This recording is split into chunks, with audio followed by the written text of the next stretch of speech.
Hello children, let's start with the numericals second part, part B. Okay, I have divided numericals into two halves so that it is better for you to understand also.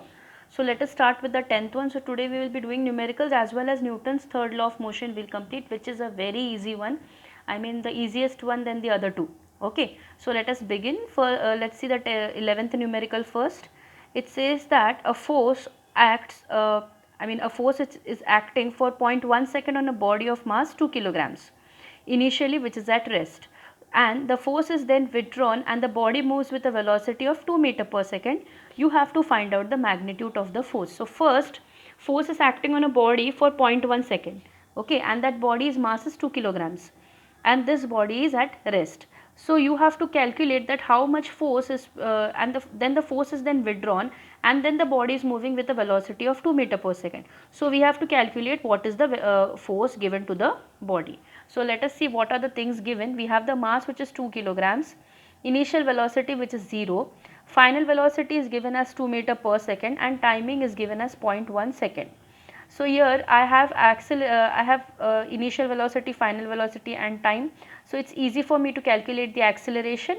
So acceleration will be change in velocity upon time. So final velocity v minus u upon t. So what is the value of v? 2, 0, 2 minus 0 upon 0.1, which is 20 meter per second square. That's the acceleration. I got my acceleration. Now it's easy to find out the force. So force equals to mass into acceleration, which is 2 into 20, which is giving me 40 Newton. So this is how, with the help of acceleration, I found the force. Okay, then let's proceed further. Let's go to the 12th numerical. Now 12th numerical states that a body of mass 500 grams initially at rest. So initially at rest means initial velocity will be 0. Okay, then it is acted upon by a certain force which causes it to move to a distance of 4 minutes in 2 seconds. So first the body was at rest initially, then there was a force which is applied to it, and then the distance covered by the body was 4 meters in 2 seconds. We are supposed to calculate that amount of force.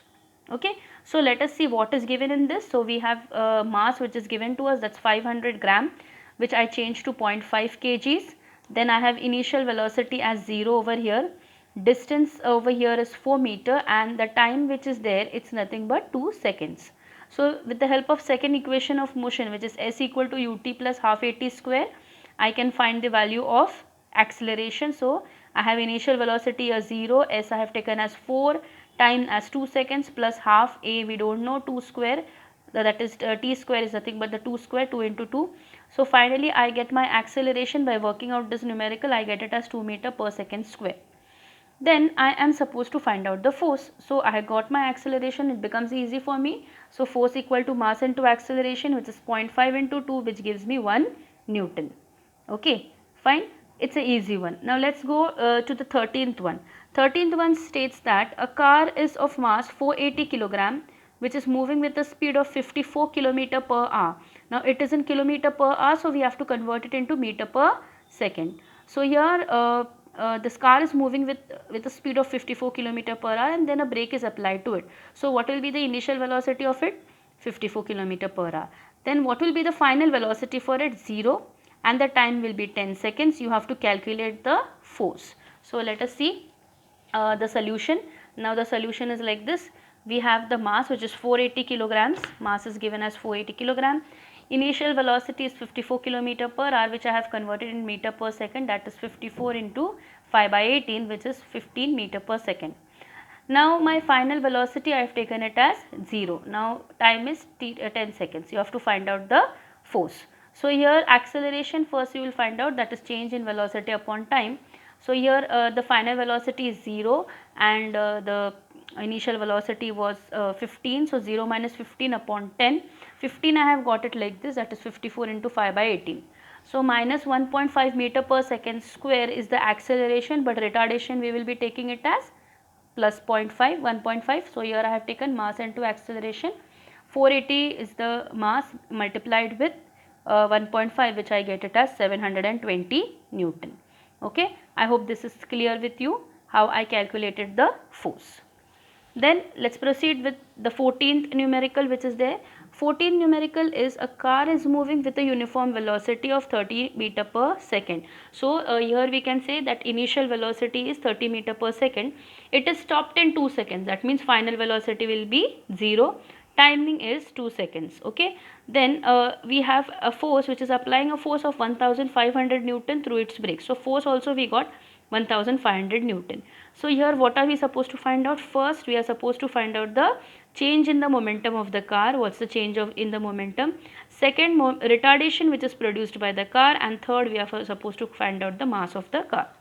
So many things are there, 3 things are there we are supposed to find out: change in momentum, retardation and mass. So here I have written what is given over here. My initial velocity, as I told you, the car is moving with a uniform velocity. So initial velocity is 30 meter per second. Final velocity is 0, timing 2 seconds, force 1500 Newton. Now it's easy to find out. First I'll find the acceleration which is v minus u by t. So 0 minus 30 upon 2 which is minus 15 meter per second square. So we got the retardation produced by the car. So retardation produced by the car is how much? 15 meter per second square. Then the next step, we have the acceleration. Now we have the mass with us, we have the force with us, so we can calculate the mass. Force equal to mass into acceleration. Force is 1500 Newton, mass we are supposed to find out, acceleration is 15, so my mass is how much? 100 kilograms. So here I got the value of mass, here I got the value of negative acceleration or retardation. Now we are supposed to find out the change in the momentum. How do we find the change in momentum? By final momentum minus initial momentum. So final momentum minus initial momentum will be giving me the change in the momentum. So let us see. So here change in the momentum will be given as final momentum minus initial momentum. So here we can say let us take the mass as common 100. So here final velocity 0 minus initial velocity 30 gives me 3000 kilogram meter per second as the change in the momentum. So what I have done here is m I have taken here. So how I have substituted the formula is m v minus u, right? It's nothing but mv minus mu. So here I have taken m common, v minus u. So I got the answer as 3000 kilogram meter per second, which is the change in the momentum. So all the things are done. Then the last numerical, the 15th one. 15th one is that a bullet is of mass 50 grams. So bullet of mass 50 gram is moving with initial velocity of 100 meter per second. So initial velocity is 100 meter per second. It will be striking a wooden block and coming to rest. So final velocity 0. Then after penetrating, it penetrates a distance of 2 centimeter in the block. So bullet is fired of 50 grams. It pierces the wooden block and gets into it. The penetration is 2 centimeter. Here we are supposed to calculate what? Initial momentum of the bullet, final momentum of the bullet, retardation which is caused by the wooden block, and the resistive force exerted by the wooden block. So these are all the things we need to find out. Now what are we supposed to write in given? First of all, we know that the mass of bullet is 50 grams. So 50 grams means 50 upon 1000, which gives me 0.05 kilogram.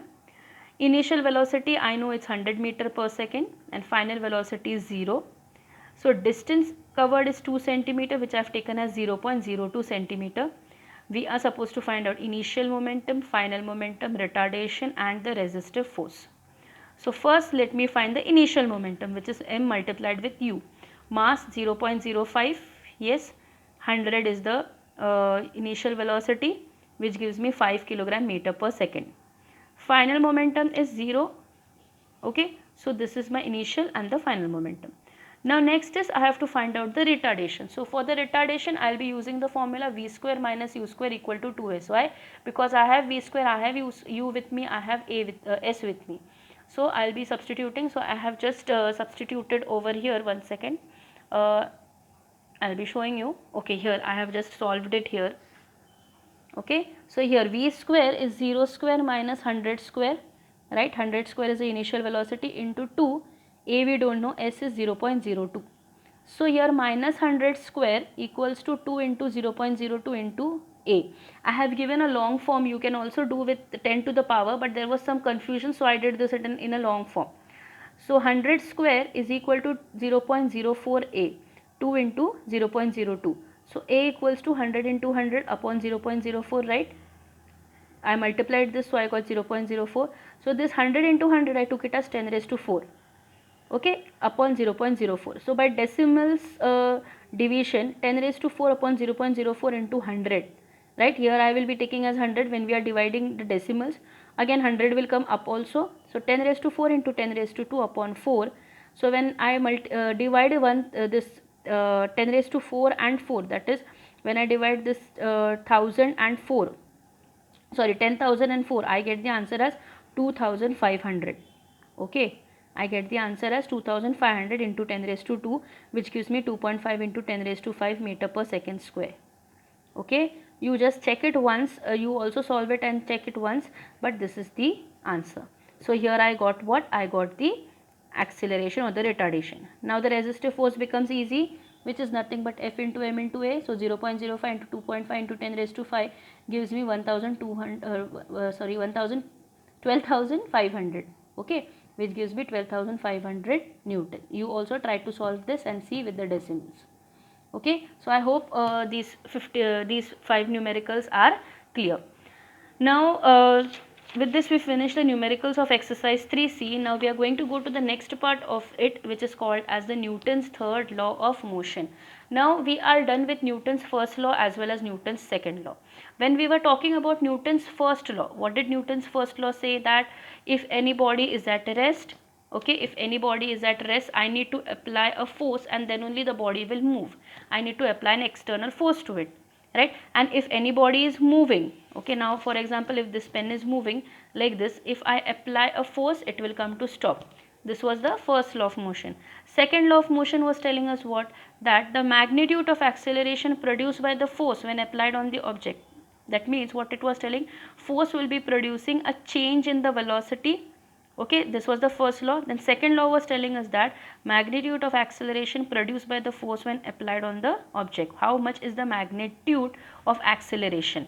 So first law tells me how much force I apply. Second law tells me how much is the magnitude of acceleration. So third law tells us that, explains us that what is the amount of force that is acting on the object. Okay, the third is telling us, that means these two laws do not explain how force acts on the object, but the third law explains how the force acts on an object. That is the statement for it is, to every action there is equal and opposite reaction. Okay, to every action there is always equal and opposite reaction. You can relate this Newton's third law with your life also, right? If you do good, you get good. Okay, if you do bad, you get equal bad, right? To every action there is a equal and opposite reaction. If you are bad to others, you get bad. If you are good to others, you get good. So this is what the third law is also explaining. So let's see the explanation now. Let's get back to the physics. I mean in terms of physics, let us see. First one, you have to consider a book. Okay, we had seen this example when we were learning about the force of reaction, right? The contact force which we learned, right? If you remember, I had explained you. Let us go back once again. This, we had explained the normal reaction force, right? The action and the reaction to it. So let us see that if the book is placed on the table, right, the weight of the book will be acting vertically downwards, but the book will not be moving. So now if you see, my book is on the bed, right? Here it's not at all moving. It is it is being acted upon by a force from upwards, as well as this book is also acting a force downwards, right? So it implies that the resultant force on the book is 0. Okay, which is possible only if the table exerts an equal upward force on the book equal to the weight of the book. This force on the book balances the weight of the book. So how can we say that the resultant force? Here the book is on the bed, so the book is acting, it will be acting the force downwards like this, as well as from upwards the table or the bed is acting a force upwards. So from downwards one force, down one force, up one force, down one force, up one force. So resultant force becomes 0. So the force on the book balances the weight of the book. The same example, like when I'm holding the pen on my palm. Okay, when I hold it on my palm, the pen will be acting a force on my palm, as well as my palm will be acting a force on the pen. So action reaction, action reaction. Okay, Then, while moving on the ground, we exert a force by our feet to push the ground backwards, and the ground exerts a force of the same magnitude on our feet forward, which makes us to move forward. Have you experienced when you're walking? What happens when you're walking? You are like, for example, let us say you're walking on a treadmill. What happens in a treadmill? You are pushing that thing backwards, yes or no? Then only you are able to walk on that treadmill. You will be pushing that particular ramp, or you can say the floor, backwards, right? So what are you doing? You are giving an action, and the treadmill is giving you a reaction, and that is the reason you can walk, right? While moving on the ground, you are exerting a force to move the ground, push the ground backwards. You're giving it a backward push, and the treadmill is giving you a push in the front. You are giving it backward, treadmill giving you in the front. So action, reaction. So this explains, to every action there is equal and opposite reaction. Let's see the explanation on these two examples now. In the above stated example, we observe that there are two objects and two forces. Are you understanding?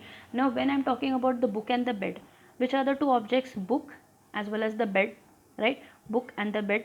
And if book and the bed are there, then there will be normally how many forces? Two forces, right? There will be two forces. So how is that possible? Let us see. Weight of the book is acting on the table downwards, which is the force of action. So that's the force of action which is acting. Okay, so if we say that the weight of the book is the force of action, okay, and the force exerted by the table on the book is the force of reaction. So here when we are talking about the Newton's third law, we will be having a force of action, okay, and a force of reaction. So here if this is my book, okay, this book is placed on the table. I am just drawing it randomly.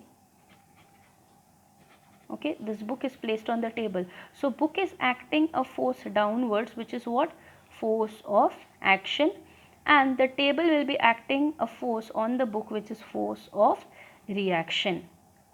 Okay, this is force of reaction.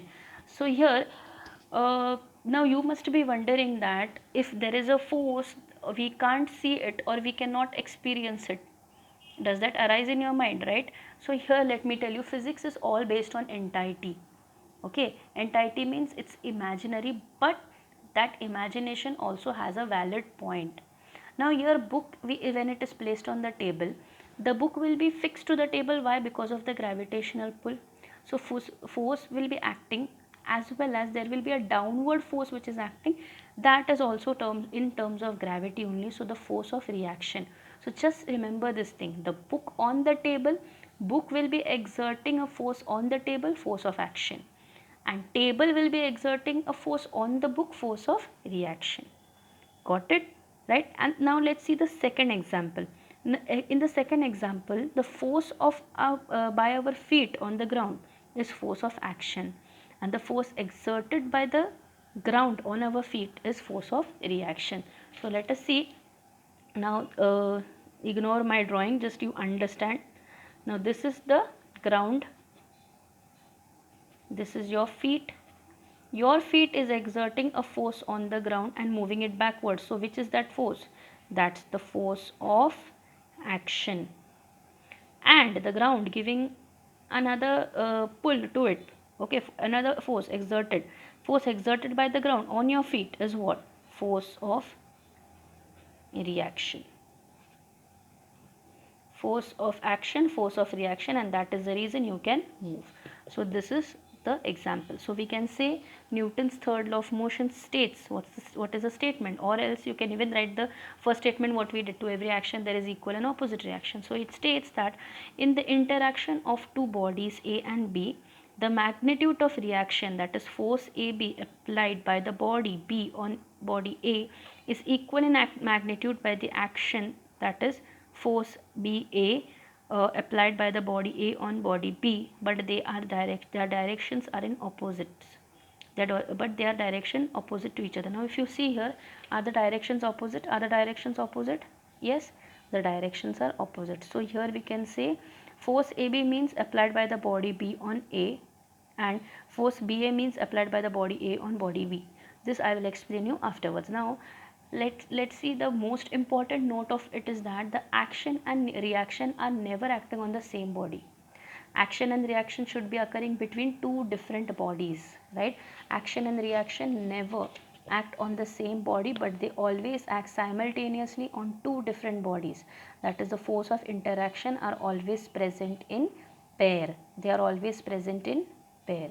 Okay, now let us understand this force FAB and FBA in details. So here there is one small demonstration, sorry, there is one small demonstration here.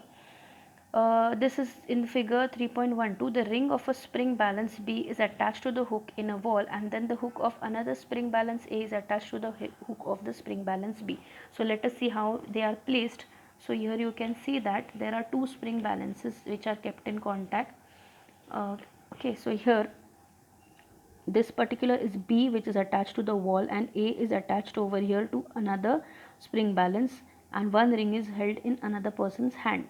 Okay, so now you can see here that the ring of the balance spring balance A is pulled. We find both the balances showing the same reading.